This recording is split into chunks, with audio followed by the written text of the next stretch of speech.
Washing machine हो गई, वो भी आपकी मोबाइल से कंट्रोल आने लगी है, वाईफाई इनेबल्ड आने लगे हैं, आपके स्मार्ट बोर्ड, स्मार्ट स्विचेस, आपकी LED bulbs. So that is basically a basic example of what internet of things is all about.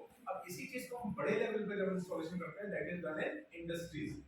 ठीक है, तो दिस इज व्हाट अपना जो इंडस्ट्री रिवोल्यूशन 4.0 है, ये इसी के बेस पर है। सबसे लेटेस्ट टेक्नोलॉजी इसमें आईओटी है। इसके पहले हमारा ऑटोमेशन था। जैसे आप रेलवे की बात करें, ट्रैक्शन की बात करें, तो पहले आपका डीजल इंजन, स्टील इंजन, फिर इलेक्ट्रिकल इंजन, फिर स्पीड के साथ में अलग-अलग आने लगे। तो वैसे ही ये लेटेस्ट है। ठीक है?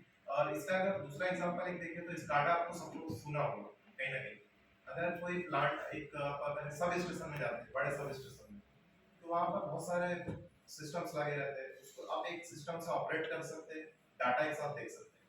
तो आप उसमें अगर इंटरनेट लाते हैं तो वो इंटरनेट ऑफ थिंग्स हो जाता है, क्योंकि यहाँ से आप रिमोट कंट्रोल भी कर सकते हैं, साथ में सारा डाटा देख सकते हैं।